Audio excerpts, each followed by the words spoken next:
RPO Football Show. I'm your host, IDP Hunter. You guys know me. I'm on the Fantasy Six Pack. I write the waiver article. I write the snap count percentage article, and I also write over the RPO network. I also write the every down linebacker. So I do this podcast over here as well. You guys know me. Last year I was the number 4 IDP ranker. This year I'm not doing too bad. I pulled up the old stat sheet there for the audience on YouTube. You can check it out. I'm the number 7 ranker right now. But I got to tell you guys are in for a treat. My guest tonight, he's the damn number 4 IDP ranker. I pull all the stops. I spoil you guys with these guests. And tonight I got Mase. Some of you know Mase. In case you guys don't, he's the Beverly Hills Kid. Okay? I'm going to introduce Mase the proper way, the Beverly Hills Kid. He's on all kinds of networks. You're on RPO, right, Mase? You're on, what are you on, the Undroppables? Talk to 49ers, the Uncovered podcast? What else are you doing? You're on Twitter, CaliKeen4917. What have you been up to, Mase? Give yourself a proper introduction. Yeah, you can find me on Twitter at CaliKeen4917. My nickname is Mase. My grandmother gave it to me. Not Mason. Like Fancy Pro says Mason. You're not the Mason like they say. Dude, I've asked them to change it and they won't. So I don't know. My name is Mason, though. My friends, close friends, all my IDP friends call me Mase. Yeah, I do rankings over at RPO. And I do the Discord and stuff there as well. Start sits. And then I do the weekly injury article and then rank on Fantasy Pros and sometimes get lucky. I'm a big wave ranker, so. You know what's funny? You're saying get lucky, but be modest. We have 3 top 10 rankers at RPO Network. That's you nice, got me number 7. You got yourself number 4. Who do we got? We got Aaron St. Dennis. He works over there too, right? Doesn't he work over at the thing? Let me see here. Aaron St. Dennis. No, he don't work over there with us. I meant to say Leo. Leo's the number 2 ranker this week. If you look at it, man, I don't know why I thought. Oh, I was thinking Romero. That's what it was. Yeah. But Romero works with us. But anyway, look at all those top 7. It's awfully pretty close. But you guys come over to the RPO network. You get award-winning rankings. You get top 10 rankers. You get the Discord. You get the betting advice. You get the every down linebacker. What are you writing the injury article over there as well? Our betting guys are extremely good, man. They had some really solid hits this weekend. Yeah.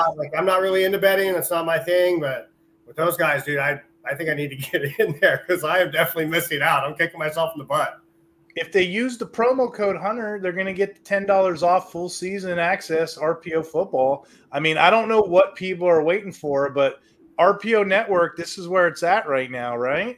You know? 100%. If you want to win your leagues, man, we're ready. We're standing by. We're able to help you out. So let's get it done. Heck yeah. So what have you been up to, my friend? Babies and memories. No, my kids and stuff, man, but, being a good husband, hopefully, fixing cars. No, watching over the week 1 stats, not freaking out too much, but taking things into consideration.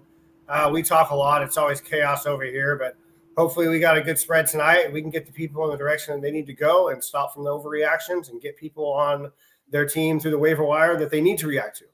Heck yeah, and you're right. It's only week 1. You know, what are we fretting about? I do like to look at, when I'm talking about studs, I like to look at snaps. I like to look at percentages.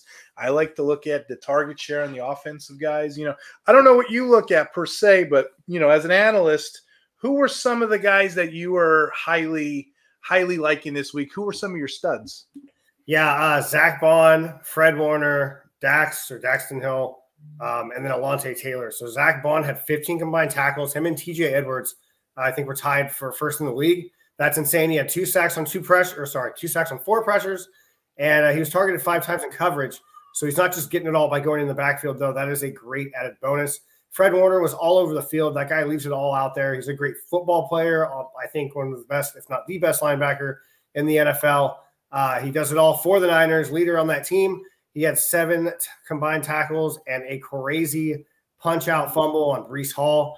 That was kind of altered the sense of the game there. Daxton Hill, 64 snaps, 52 is an outside corner, and he had 11 as slot. I know he was in slot last year, but the Bengals, they kind of rotate a lot of guys. Well, not rotate a lot of guys. They brought 2 guys in, and so they're kind of doing that dance. But he had 5 targets, 1 sack, and 1 pressure. And then Alontae Taylor, cornerback for the New Orleans Saints, slot cornerback, he played the Panthers. So he had a really good stat line. He had 3 pressures, 3 sacks, 4 combined. I wouldn't expect that to happen very often. I was going to ask you that, looking at like team scheme, it's kind of nice they're being aggressive. I don't know if those stats are sustainable, but I like me some Alontae Taylor this week. So if anyone's playing the Panthers, maybe get their slot, the defensive slot guy is kind of what I took away from that. Because if you have a defensive coordinator who is overly aggressive, and I feel like to get inside of Bryce Young's head, you kind of have to be. So to be able to send those guys and have your guys produce like that on a week-to-week IDP basis, you might be able to stream a cornerback position in deeper leagues or something like that. So let me ask you this, and you don't have to tell me because we're in a couple leagues this week, and I'm just trying to pick your brain waiver. Is Zach Bond your number 1 waiver wire pickup this week?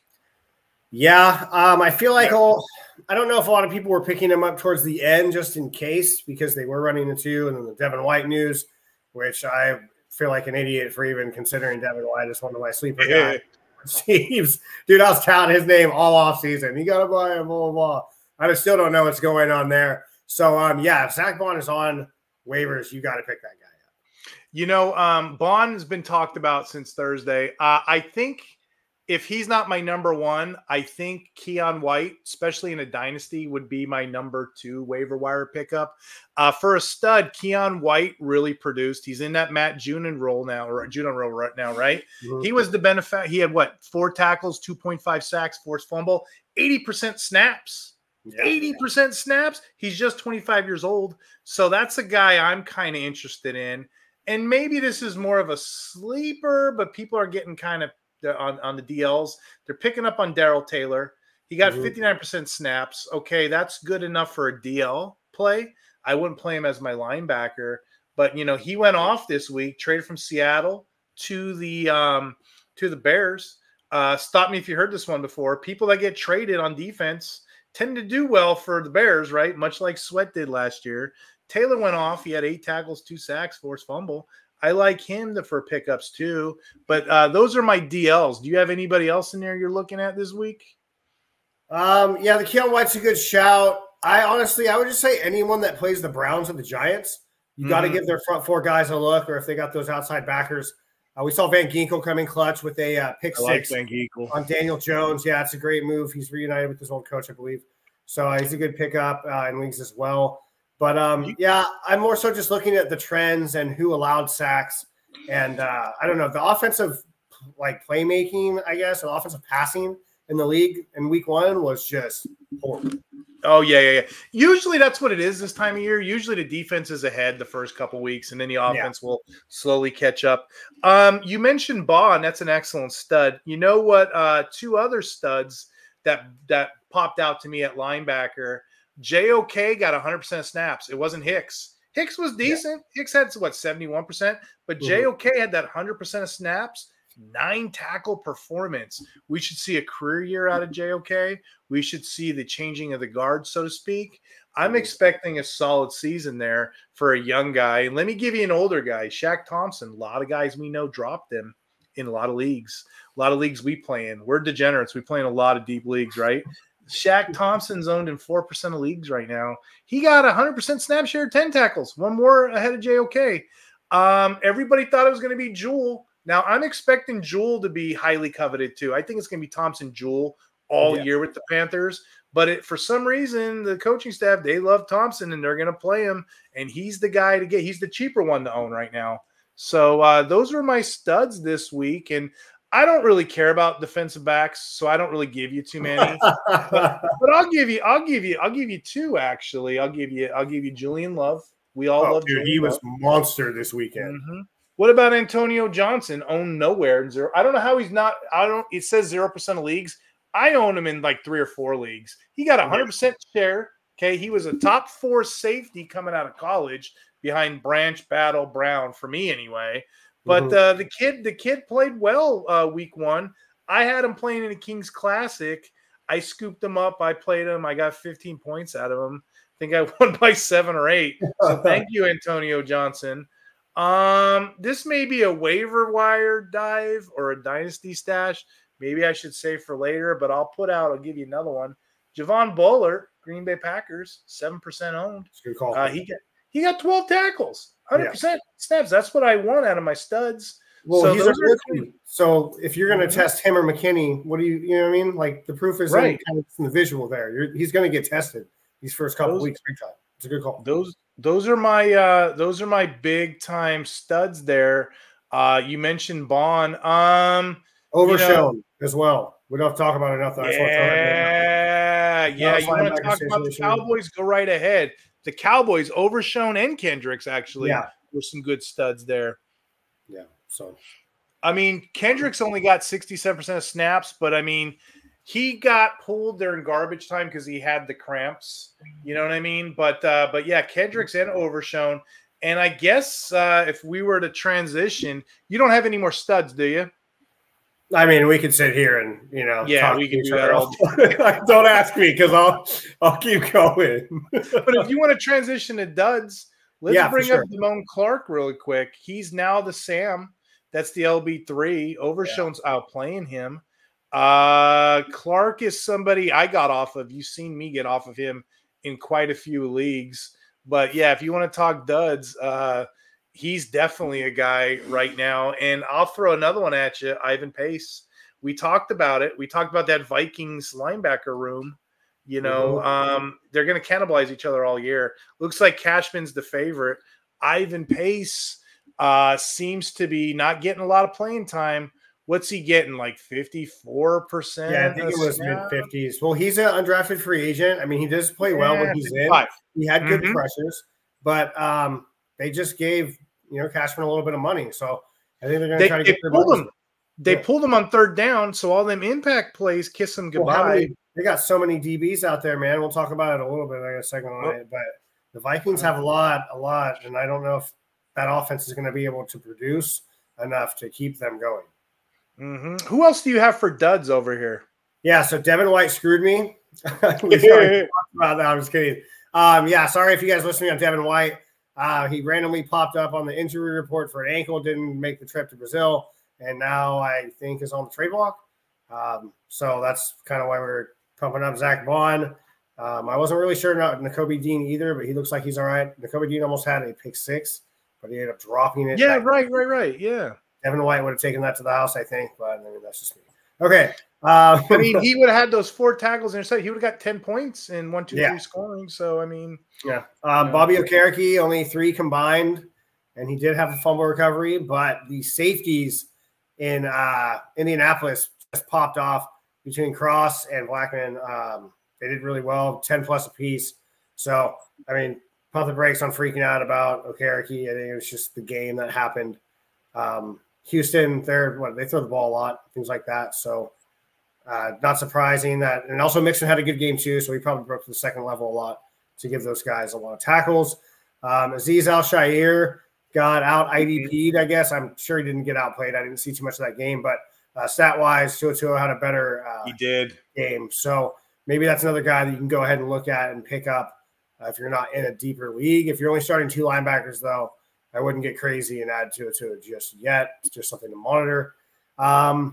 Chase Young had 5 pressures and no sacks. What else is new? No, I'm kidding. No tackles. So if you have a guy like him, you got to know that you're not going to get a lot of tackles maybe. You're just going to be trying to go for that upside on sacks. But they played against the Panthers, and he didn't get a sack. So it might be one of the easier matchups for him of this year. Just something to monitor. I think he'll eventually get some, but not a good sign there. And then Edgerrin Cooper – on that note with the Saints, they're doing that weird, funky rotation because you tried to allude me to it in the offseason. I'm like, screw Chase Young, but it's also hurting Cameron Jordan too. I had him as a dud this week. Yeah. Cameron Jordan's just not getting very much play right now. So that's an excellent point you had there. Yeah, Cam Jordan's got a podcast during the season and stuff too. I mean, I guess some players do now. That's kind of like the thing to do, right? My last 2 guys. Well, I guess the last guy isn't so much, but he's a DB, so Adamant. Edgerrin Cooper, the rookie linebacker for the Packers. He's like in the back of the pecking order. I think Wilson got more snaps than he did. I think that's their third linebacker. McDuffie's the second linebacker there. Quay Walker had a decent game. So I don't really know if there's a lot of meat on the bone there for him. It looks like McDuffie's going to be the 2 going forward. Coaching staff really likes him.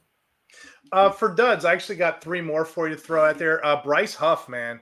Everybody was talking about elite pass rusher. I kind of got fooled into it. When you pull the matrix, he's not a very good tackler. And it showed on the stat line. He did not produce. He produced poorly. And snap-wise, what did he get? Like 40% snaps? Yeah. That's not going to cut it, man. That's not going to cut it for us. And then on top of that, not only did he get 45% snap share, 1 tackle? Cameron Jordan's another one we talked about. Not so good here. I'm worried about KJ Britt. I know it's just week 1. Tampa Bay historically has those 2 linebackers, and they get the 100% snap share. We're seeing that with David, but if you look at the LB2, Britt's getting 66% of snaps. That opened the door for Dennis. Dennis came in on 3rd downs. I don't see either one of them really being sustainable there.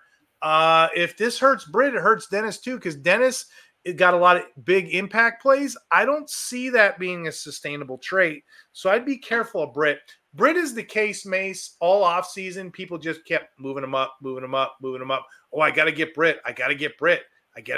We did that with Divine Diablo a couple of years ago. I got to get Britt. And before you know it, we're overdrafting these guys. But yeah, Britt is an issue to me. And I'll throw one more dud because I'm a little worried about – well, I'm not worried about it. Denzel Perryman of the Chargers. Everybody got excited. He got the green dot. He was the captain of the team. Everybody, hey, all this is going to translate. Well, it didn't. Henley got more snaps than him. Did you see Colston actually got more plays as the green dot? He was in as a only down linebacker. Colston got a lot of plays there. So if you put it together, Jesse Minter, he's mixing all these guys around, so you can't really rely on any of them. So those are my duds there. I wasn't too impressed with Perryman. Any thoughts on that category? Yeah, I got 2 more guys real quick. The thing about Huff, I'm with you. I think he had a dead week, but they were going up against the Niners. It is week 1. But another thing, Jermaine Johnson only had 3 pressures. I think he led the team, but he didn't really have that impactful of a game either. And then Thibodeau, I was really high on him before the season. He didn't do much. I think he got like 1 QB hit and 1 pressure. So not a good start for him. No, not at all. I guess we kind of nailed that one on the head. When you look at just games, a common example, you look at stats and things bust off the paper, but then you look at games. Maybe there's stuff in games, watching tape, observations. Maybe there's stuff you've seen that maybe didn't translate, or maybe it did or didn't. Just general observations. What did you see week 1 that you thought was interesting? I guess there's a different scenario for every team. You think when you were doing all of our stuff before the season, you just automatically think, okay, he's going to have 10 tackles a game. You automatically think a guy like Fred Warner is going to close it out and get a stop, or maybe an interception or something. And it ends up being a guy like Flanagan Fowles, who ends up getting that interception, and no one's really starting him in IDP. So don't abandon your fantasy ship just yet. You had a plan. Maybe your guy was playing up against like a 2 tight end set, so your defensive back wasn't out there that much. Or maybe the defensive backs are out there, so your LB2 wasn't out there as much. Just kind of take a step back, look at the snap counts, look at who they're facing, and then use that data to now look at week 2 and be like, okay, if a team is playing like, I don't know, like the Raiders or like the Ravens, who have their wide receiver 2 is actually Isaiah Likely, who's their tight end 2, and everyone just boxes out the main tight end there, Mark Andrews, then that's something you have to account for. So just trust your process, trust what you did. Don't freak out right now. It's a new year. Give yourself 2 to 3, 4 weeks before you start going, yeah, this is a train wreck. For an observation, I'm going to go to this article that I wrote over here at the RPO Network, the 2024 Every Down Linebacker. And you kind of nailed it earlier. Leo sent a tweet out. I put it in the article. Kendricks only had 67% snaps. Well, like we said earlier, he had cramps. He sat in the game. He was a stud. He sat at the end of the game. So you're not going to see that if you're just looking at numbers. You're not. So, you got to pay attention to film, what really translates and what doesn't. But I wanted to kind of highlight Kendricks, and I also wanted to highlight what the Rams are doing there with Reader. When you look at Troy Reader right now, he's getting 100% of snaps. If you read our breakout article, which I did, congrats, you got the right horse on this one, okay? You got the right guy. If you were a betting guy, I don't know if you watch boxing or whatever, if you picked the guy in your corner, if you got the right boxer, you got the right fighter. Hey, you bet on the right guy on this one. Congratulations. You got the right Mortal Kombat fighter. You see what I did there? But Troy Reader's the guy in the meantime. He really is. And he's going out there with Christian Rozeboom. Now, what do we know about Rozeboom? He's a 70% snap guy. Why? Because he can't cover. A lot of those linebackers can't cover. He's going to get pulled on passing down. So you're going to see a feast out of Reader for the time being until the rookie, until Omar gets better. But that's a great waiver wire find right now. That's the guy to use. So I like what the Rams got there with Reader. I picked him up in the Kings Classic. He was just sitting there because no one knew that week. Remember that week? Some people had Hummel. Some people had Omar. Yeah, some people we didn't know. If you got Reader, you bet on the right horse. I like that. And here's another one that maybe you got right, guys. The Miami Dolphins. Everybody knew Jordan Brooks was going to come down there, take names, kick butt, chew bubblegum. He was going to be the guy there. David Long played all 53 snaps with him. You can consider David Long an asset now. He got kind of hurt with the Fangio defense to what they're running now, but it looks like the new coaching staff is going to employ both linebackers. So David Long, 8 tackles, he may be a dynasty trade. He may be a guy that you guys want to pick up when you're looking at that out there. Yeah, for sure. Okay, so I kind of got some little tidbits. I'll just kind of throw them out there. If you want to talk about them, we can. If not, we'll just go over them. Okay. Half of the NFL's quarterbacks passed for under 200 yards in week 1. Oh, wow. Yeah, that's pretty insane, man. I think I saw it was the lowest since like 2010. I don't know, I might be wrong on that, but it's been a while something like that's happened. It's a passing league, right? So that was strange. Watson for Cleveland, the quarterback, was sacked 6 times. Daniel Jones was sacked 5 times. I don't really think there's much surprise there, but Watson looks like he was like 0 for 10 for like plus 10 passing attempts, like over 10 yards. Just not a good day at all for the Browns or anyone. On top of that, the Browns, Rams, and Giants finished with the most passing attempts, and 5 teams overall finished with 40 plus. So a lot of passing was going on, just not a lot of completed passing going on. And you can look at all those DBs we talked about earlier. One guy we didn't even put in there, Julian Love, 100% snaps, 12 tackles, forced fumble. A lot of these DBs ate this week, and it shows in the stat line. Yep, for sure. Zach Bond, TJ Edwards both had 15 combined tackles. Nick Cross was 3rd. He had 14. So that's crazy. Yeah, dude. Like I could see an LB2. Obviously, I could see Edwards hitting, the top in a single week. But to have Nick Cross, are you drinking the Kool-Aid there? Because I'm not sure. No, he's a free safety, but I think that kind of shows that maybe their DBs are interchangeable, right? You can have Blackman come up, you can kind of do that. The Niners did that with Odom and Jair Brown this week as well, but they just weren't. I don't know, the game plan kind of changed up for the Jets differently than that. 2 pick-6 plays. One was Van Ginkel from Minnesota. The other was Tyreek Stevenson. I don't know if you saw that one for the Bears where Will Levis did his best Jimmy Garoppolo impression and then stood there like this and was like, why? Yeah, I watched Red Zone. I watch Red Zone during Sunday games. Okay, yeah. And then during the week, I watch games condensed film. So that's the way to do it, man. Yeah, that's exactly what I do. But yeah, that's Stevenson. That's burned in my retinas. I mean, both extremely ugly trouble. He keeps throwing them like that. You don't give the ball away like that. He was killing himself after the first half too, man. I don't know if you saw him coming out. He's all dancing, getting crazy. Whole horses, man. The game's not over yet. Okay, yeah. So I already talked about him a lot, but I'll just say it again. The 2 Colts defensive backs were the NFL's top 5 finishing tacklers in Week 1, Cross and Blackman, and then 2 players finished with 3 sacks. Greg Rousseau and Alontae Taylor for New Orleans, 2 very different types of players. So, all just things that kind of caught my eye. That dude's an animal, man. That Alontae Taylor, like we said earlier, there. He's killing it every week. You like what I did there? The soundboard's like fire tonight. I love that, folks. I'll do it again for you. The IDP Hunter, man. It's my MFL thing. When you click my team, you see the little thing. But yeah, Taylor, I wonder if they're going to keep doing that with him. So I'd be interested in that. I just don't know if those numbers are sustainable. Yeah, I mean, if they're playing against a team that can't pick up their rush, I guess why not, dude? So, exactly. Panthers look like they're definitely that team. Oh my goodness! And how long is DJ loan him out for now? He's out for a couple weeks. I think he's going to be out for like a while. Yeah, I don't even know what it was. I'm like, he's probably DJ Wonham is on the pup for a quadricep injury. Clowney's another one. Clowney's another dud that we kind of overlooked. But yeah, that whole Panthers team, man, you can kind of forget about it for the moment.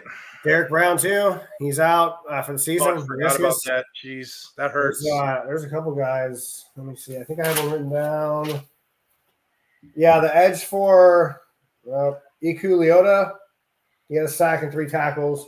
But I don't know if there's really anyone that's going to be solidified in Carolina that I'm willing to bet the farm on. So we'll go on this next part. I'm going to ask you a question, and then you just kind of give me your thoughts. Some of them are going to be more serious than others. We try to have fun here at RPO now. Okay. Okay. Alex Anzalone doesn't care about your fantasy team. If you got him at a discount, congratulations. Do you think that's true or not? I don't think Alex Anzalone watches football, and I don't think he's from Earth. I think he's from Asgard with his little hammer and his beautiful long blonde hair. I'll tell you, man, these Jack Campbell owners, and I bit on that hard. You know that King IDP league we play in? I picked up Campbell because I thought it was finally going to come true, but he's not giving up that green dot duty. He's not going off the field. Yeah, I don't think he cares about our leagues. He's going to do what the coach wants him to do. He's a missile. He's a weapon. He's a human weapon. Yeah, 100%. Okay, so do we put out a bolo? Be on the lookout, for those you don't know, for Patrick Queen. I like what you're doing there. You might want to elaborate on that. Queen, he's always been a good LB2 on a team. But when he's supposed to be the guy, he's supposed to be the LB1, he's kind of not being the productive player that we think he is. I'm going to say Mase. I'm going to say Mase, it's only week 1. We don't need to worry about Patrick Queen yet.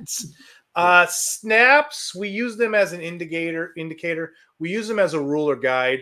But I'm not going to drastically sell, buy, bid on these players. I know that's our next category, dynasty buys and sells. But, I'm not going to overly sell the farm just yet. Queen is still a very good player. He's LB2 range usually for me. He's an LB 30-ish. I don't know if I would worry about it yet. But that linebacker core of the Steelers, to your point, it's kind of interesting if you look at the way those numbers played out. And that leads me right into my next one. Staying with the Steelers, rookie Peyton Wilson out-snapped Landon Roberts, not by much, but he still did. Is it Wilson's season yet? I'm going to say no, just because historically rookies in IDP, rookie linebackers specifically, we don't see them pop. We don't see them have rookie season. The last one I could think of is Quay Walker. We're going back.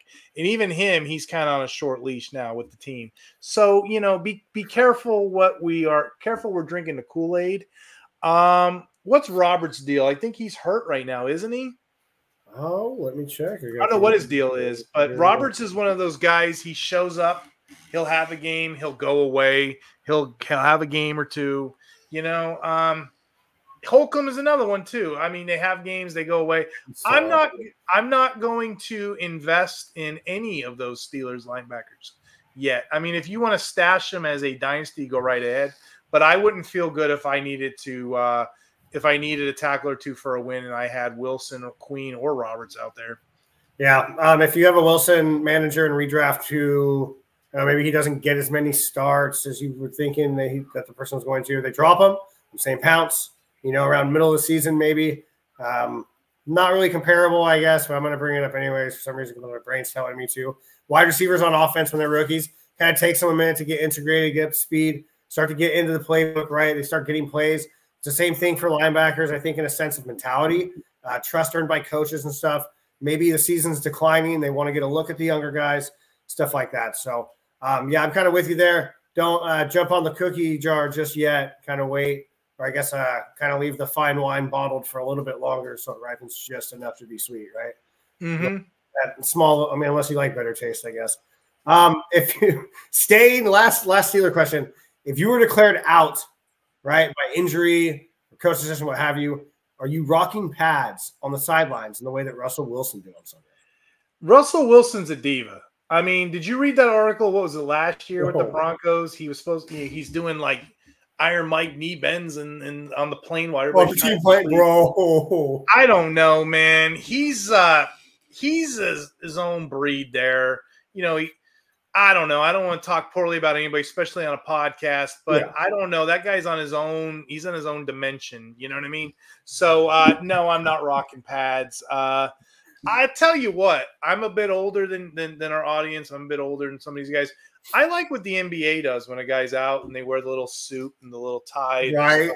That's what I would do. I would rock. I'd support the team. I'd be professional, but I wouldn't take away from whatever the team's doing. What are you doing wearing pads? What is this, American Gladiators?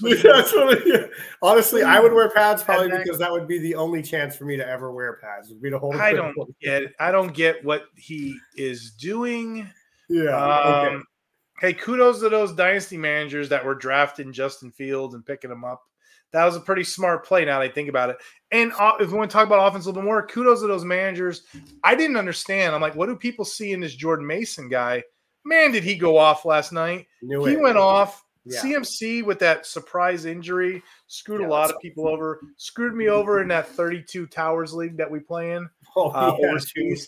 I had one of those guys that was like, "What are we doing?" So it kind of threw us off. But it is week one, like I said. You can't really predict things too much week one. I write the waivers wire article over RPO, looking at dynasty buys, wins. I do a lot of the usage. We got a new one over there. It's the usage report. That's what I've been writing, Mase. So a lot of the things this podcast I've been kind of sort of citing over there. If anybody's interested in that usage report, there's a promo we do, F6P NFL 24. You can get 15% off right now for the waivers wire, my rankings, or the usage report. But that's where a lot of my thoughts have been coming from this podcast. What were you going to say, Mase? Yeah, got three more. We'll run through them pretty quick. Will Devin White be a starter for the Eagles? And if not, will he be a starter for anyone this year? Will he be a starter at some point? Perhaps. Will he be a starter on my team? No, and he hasn't been. Would you say he's cut worthy at this point? I've had a lot of people ask me about it, and I'm like, if you can get Zach Vaughn, then go ahead and fade him. It's like, but I don't know. Like redraft, I'm out, I guess, but it's hard for me to let go. It's only week one. If you look at what that team did, because the talk was Zach Bond this week, but if you look at what they did, they played Dean a lot. What did he get? 94% usage. Oh, yeah, a big amount. He got played a lot. He missed the easy interception for TD, so that would have been 10 points right there. He had 4 tackles, 1, 2, 3 scoring. That's another 8 points. 94.8% usage. And you know what? He's not a bad tackler, 7.3.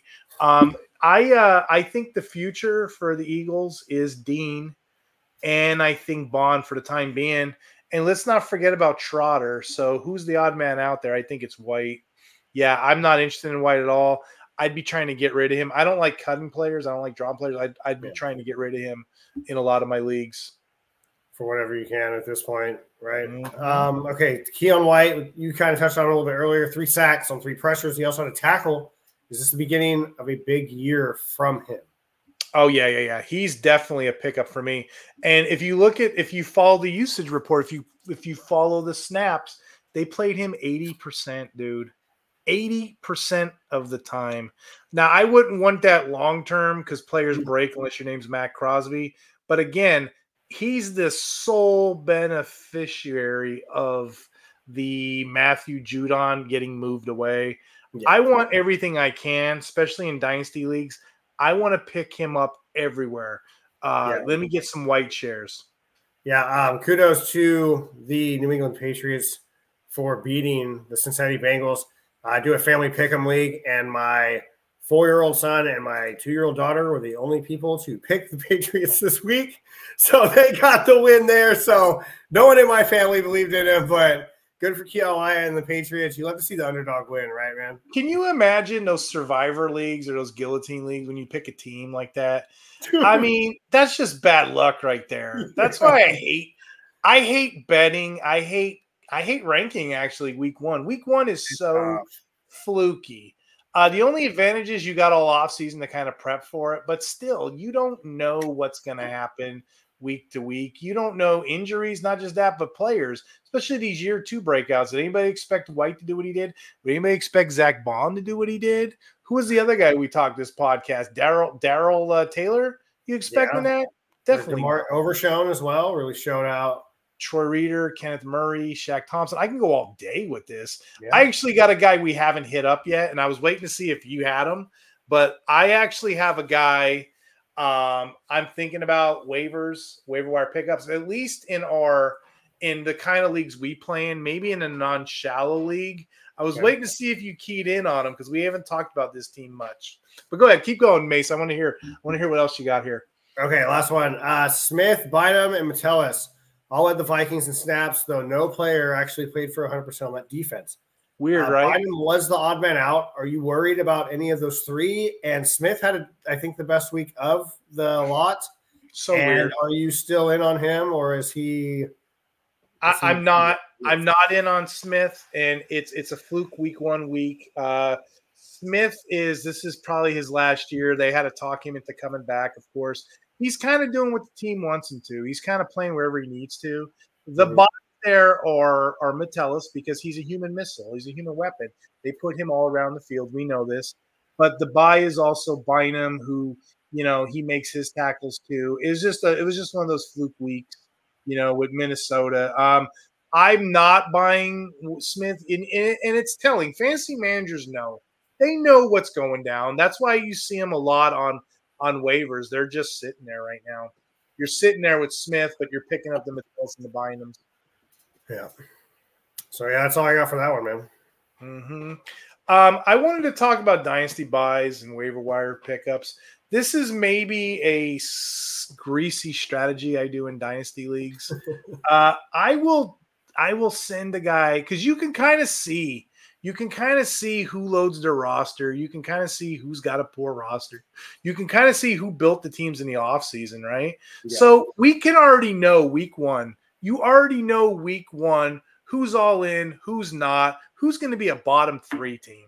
Probably. You can kind of already tell who's going to be a bottom 3 team. I'm targeting him, Mase. I'm targeting him. I'm going to pull some crap out of a rabbit out of my magician hat.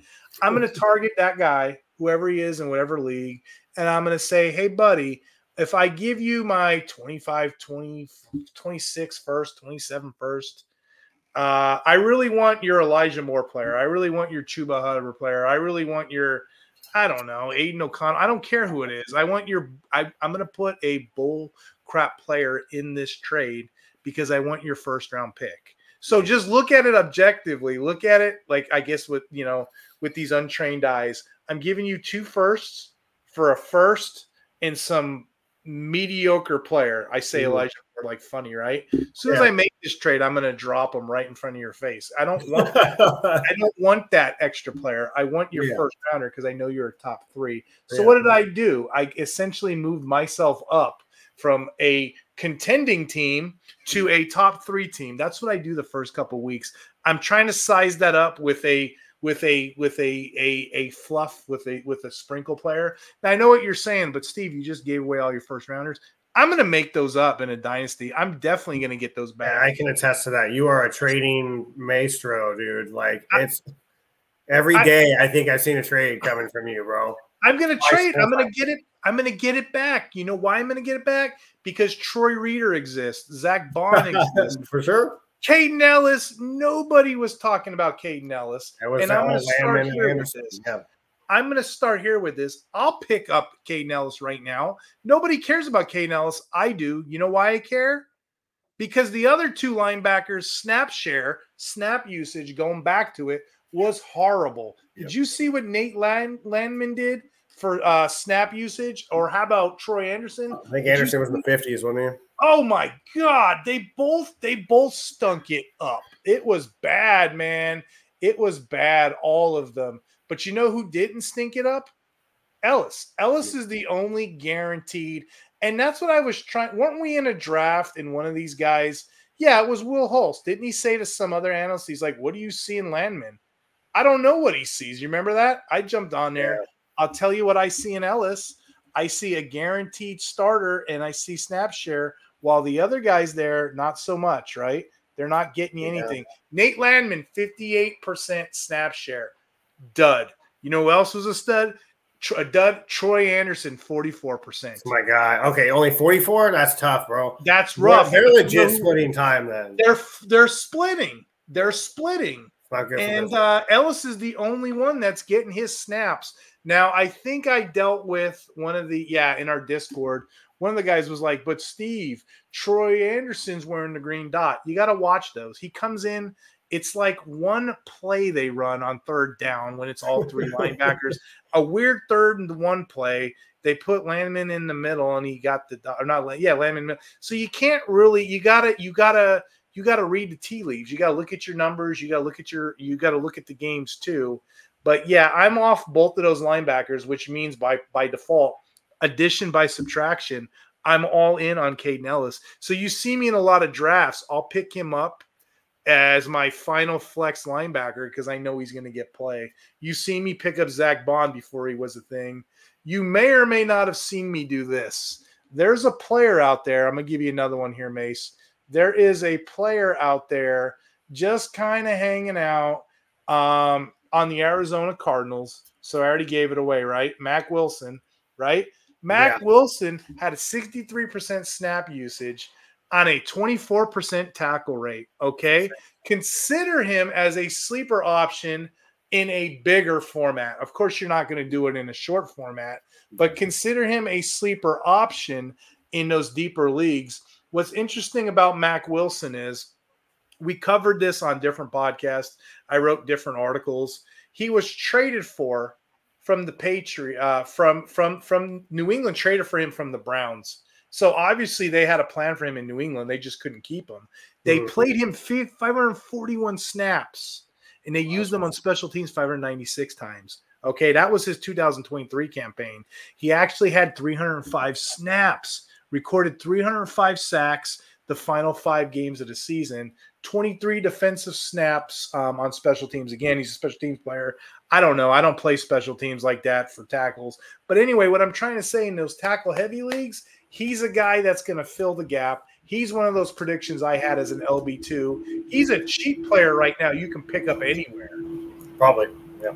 Mm-hmm. Yeah, for sure. I like that. Okay, so for deeper leagues, I guess I kind of did the whole dynasty buy, redraft waiver deal. I'm the waiver guy, and whatever we talk, but Will McDonald and Michael Clemens for the Jets. We talked about Bryce Huff and Jermaine Johnson. The Niners offensive line, they're good. I'm also a Niners fan, so I'm kind of biased, but they do have some weak spots there. But anyways, Michael Clemens and Will McDonald for a first-round pick. We're top 3 in the team pressures. I think Jermaine Johnson was first. Clemens did have a sack. They both had 31, 35 snaps, so that could be a problem. But if you're in a deeper league and you need an edge or you're in bye week hell coming up, remember these 2 guys and check their snaps because I think Clemens is probably going to be the 3rd guy there with them paying Huff. I feel like they don't have a choice but to play Huff, right? His run defense is kind of in question, but that's where Michael Clemens, he's a massive human, man. Really aggressive. I think he's really good, underrated for sure. So look out for those guys. If you're in a defensive tackle league, I'll hit you with a Raider, John Jenkins. He had 2 pressures and 6 combined tackles on 33 snaps.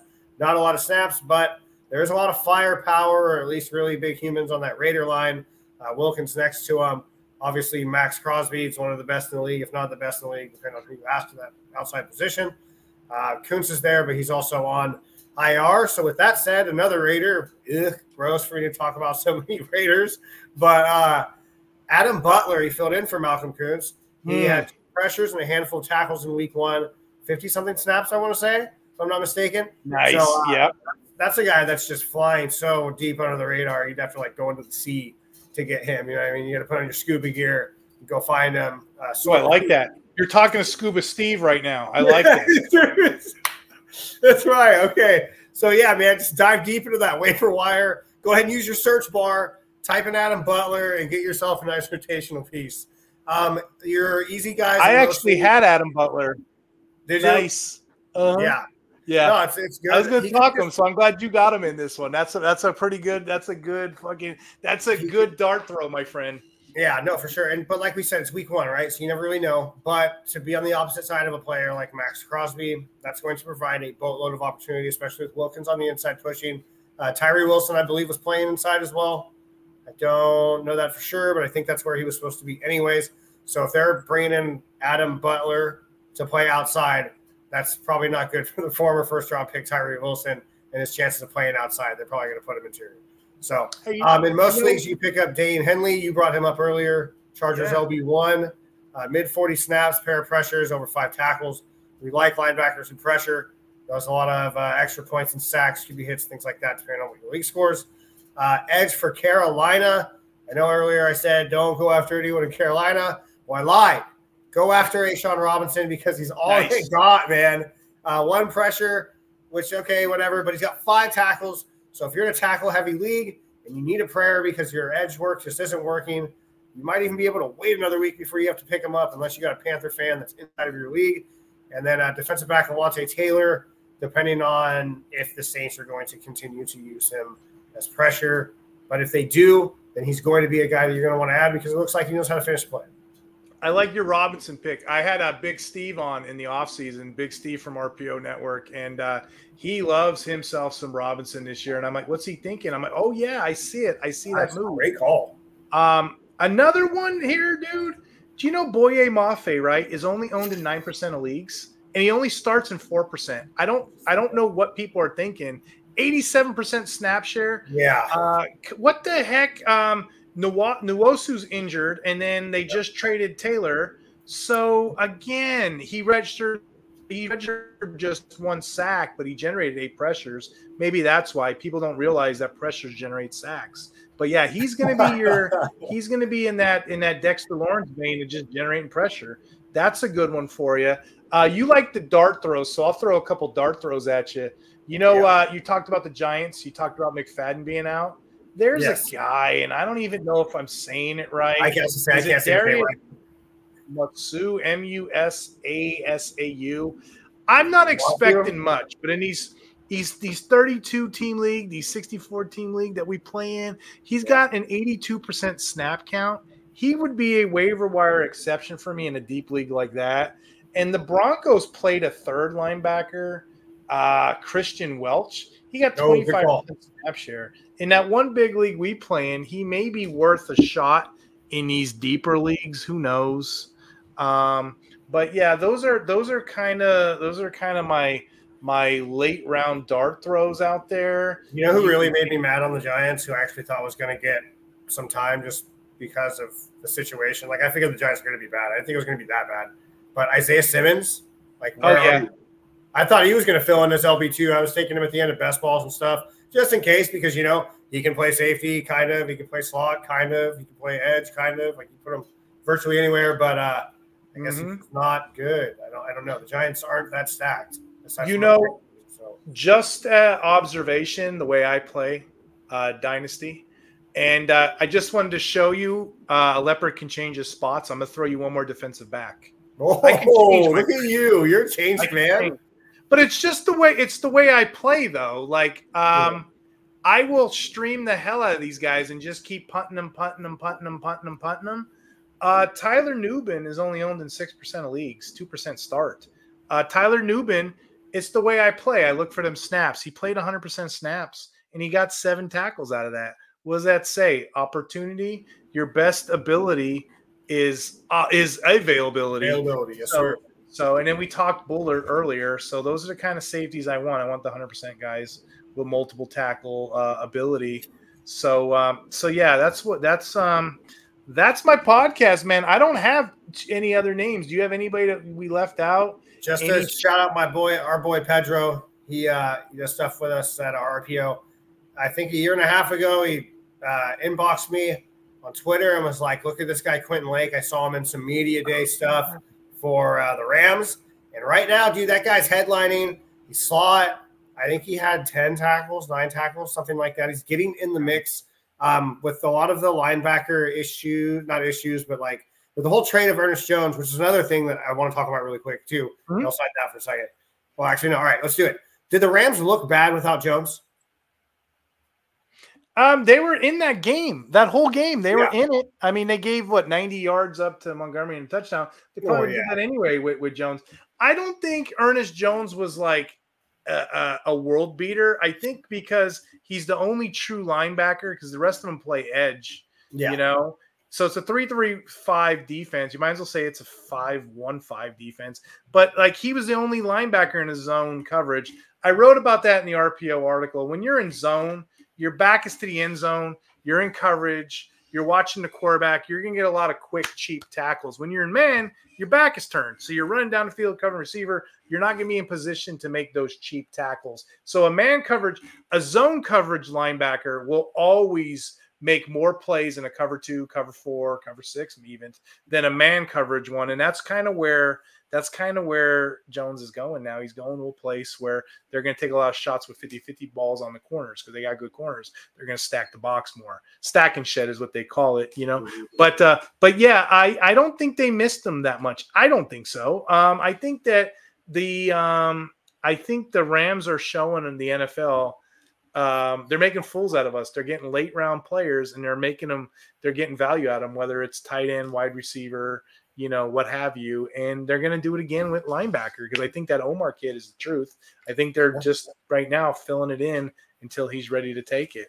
Yeah, he's really good. I just think that defensive back mindset that they have, like you had mentioned with Montgomery, when they face those teams like ground and pound or have the agility like a guy with Gibbs who can kind of do both, right, and catch the ball, they're going to be running into a lot of problems down the stretch because those DBs are going to be asked to do more things. So I'm actually curious to see if the Rams try to work in more 2 linebacker sets. Maybe bring in a guy like Omar. It's Spites, right? Or Speeds? I've been saying Spites. I'm horrible with names, but I hate calling people. We actually did rookie prospect him. He was like a top 50, I think, player.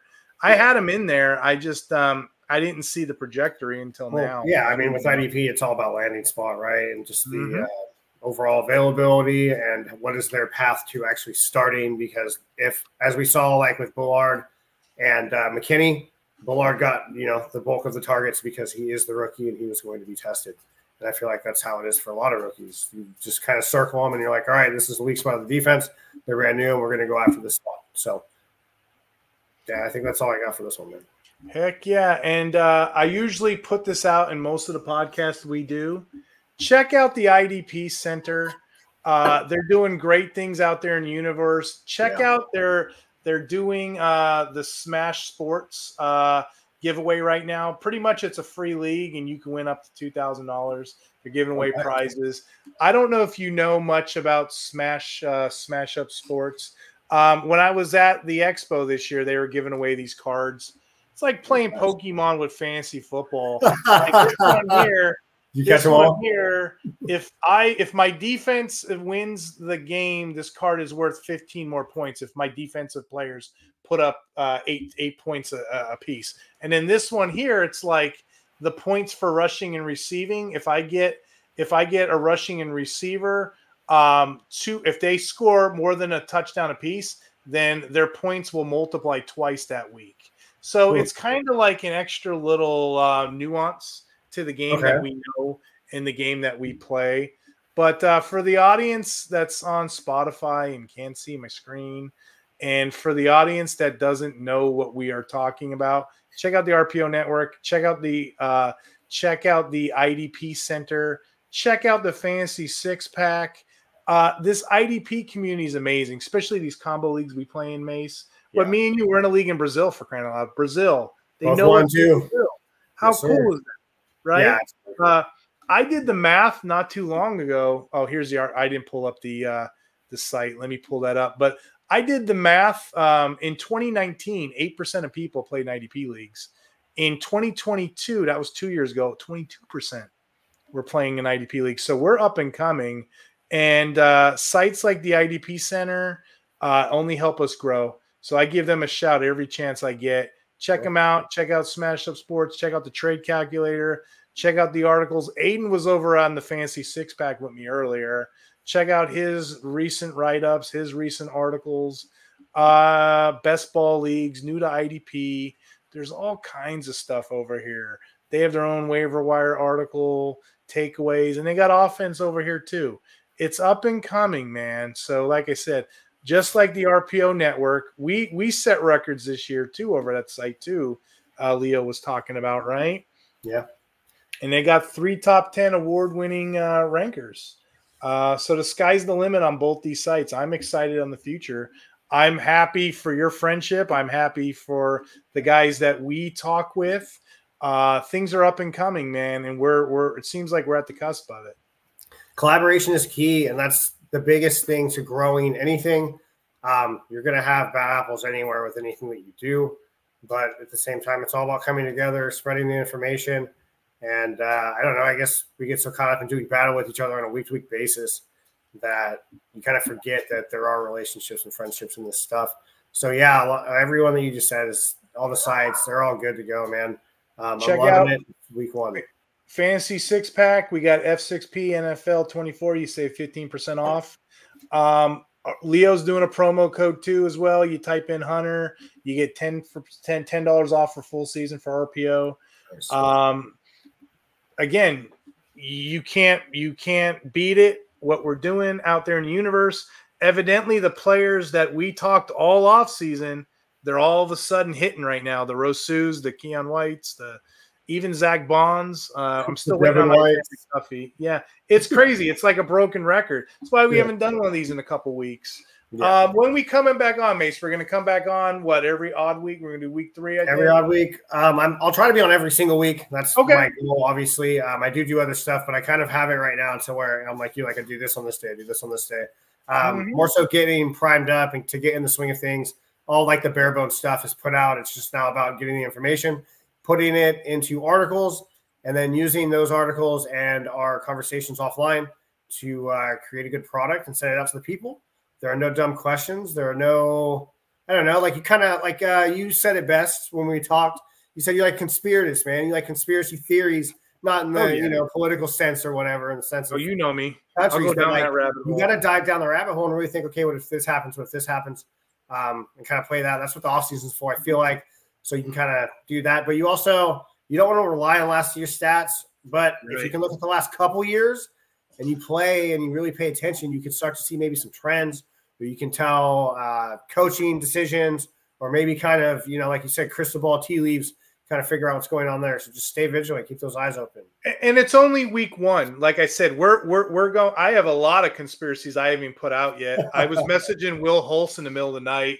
He'll probably tell you when we get back to the King IDP, we start talking. But I was messaging a bunch of stuff like I'm looking at this, I'm looking at this. I'm not putting it out yet because I'm going to look like a fool if it doesn't work out. But there's a lot of tea leaves. You can go the wrong way, or you can steer the course and go the right way. Yeah. That's why I kind of like doing these podcasts with you. You're a clever guy. You're a great analyst. You're a smart thinker. You're a good friend. No, you're a clever guy. You reminds me of Beverly Hills Cop. You're the Beverly Hills Kid. Remember when Eddie Murphy, when he put the banana in the muffler and he got away from the cops? That's you. You're a little Beverly Hills Kid, man. You're the Beverly I appreciate you. I appreciate friendship. I appreciate you doing these with me. Yeah. Okay? Let's just enjoy this season. Let's kick it off. Let's get this thing going. Who knows? Hey, by the end of the year, Jack Campbell may be 100% green dot guy. We just don't know. But what we can do is just forecast this with a good, strong 4 or 5 weeks ahead of us. So, if we do them every week, cool. If we do them every other week, that's cool too. We'll have so much to talk about and pack in. Yeah, we'll be here for like 6 hours. Consecutive. We'll have like a podathon, bro. We'll just sit here all day one day. I'll have a cooler, and sandwiches. I'll just go on mute. We'll just keep talking. Yeah, we're pushing close to an hour now. So I'll just fade you out on this one. Mase, tell the audience where tell the audience where they could find you. You can find me on Twitter at CaliKing49er17, like right down here. I am on RPO. I am a ranker and a writer. I do the injury report there. 49ers Uncovered for the Introppables. do that every week as well, explaining the Niners game plan, defensive scheme, kind of what's going on with them, injuries, stuff like that. And then I'm on Fantasy Pros as well, and on here sometimes. So check him out. He's kicking everybody's butt but 3 people right now in Fantasy Pros. Okay? Yeah, everyone was real close though. Mm-hmm. And if you don't mind, can you tell the audience who was the highest ranked Zach Bonds analyst? I do remember seeing this.